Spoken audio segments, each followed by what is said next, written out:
இன்றே டவுன்லோட் செய்து உங்கள் ஃபேவரட் ஷோக்களை என்ஜாய் பண்ணுங்க. நம்ம குடும்பம் என்னைக்கும் கூட்டு குடும்பமா தான் இருக்கும். என் தங்கச்சி, என் தம்பி, அவங்க பசங்கன்னு இந்த வீடு எப்பவுமே நிறைஞ்சிருக்கணும். இப்ப தனியா மில்ல ஆரம்பிச்சு தனி கொடுத்தனம் போய் அதெல்லாம் நமக்கு சரி வராது. அது நான் இங்க இருக்கிற வரைக்கும் நடக்காதுமா. உனக்கு மாடர்ன் ரைஸ் மில் ஆரம்பிக்கணுமா? தாராளமா ஆரம்பிச்சுக்கலாம். அத உன் புருஷனும் மணி மச்சானும் பாத்துக்குவாங்க.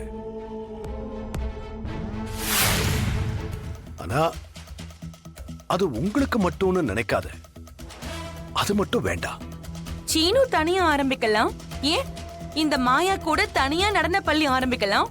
ஆனா உங்க தம்பி மட்டும் தனியா ஒரு மாடர்ன் ரைஸ் மில் வைக்க கூடாது.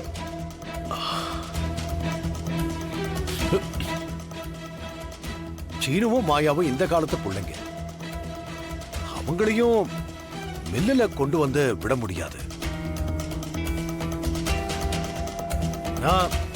சிவாவும் மணிமச்சானும் எதுக்கு தனித்தனியா ஒரு வேலையை செய்யணும்? நமக்கு நாமளே ஏன் போட்டி ஆரம்பிக்கணும்?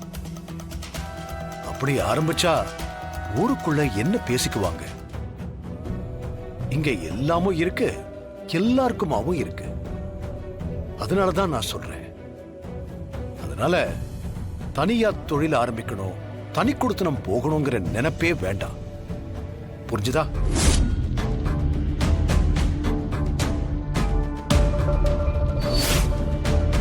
ஏய் பார்வதி, சரிங்க மாமான்னு வாய் திறந்து சொல்ல.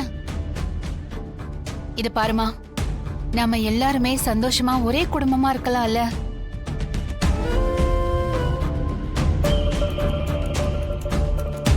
எல்லாரும் ஒரு விஷயத்த மனசுல நிறுத்திக்கங்க.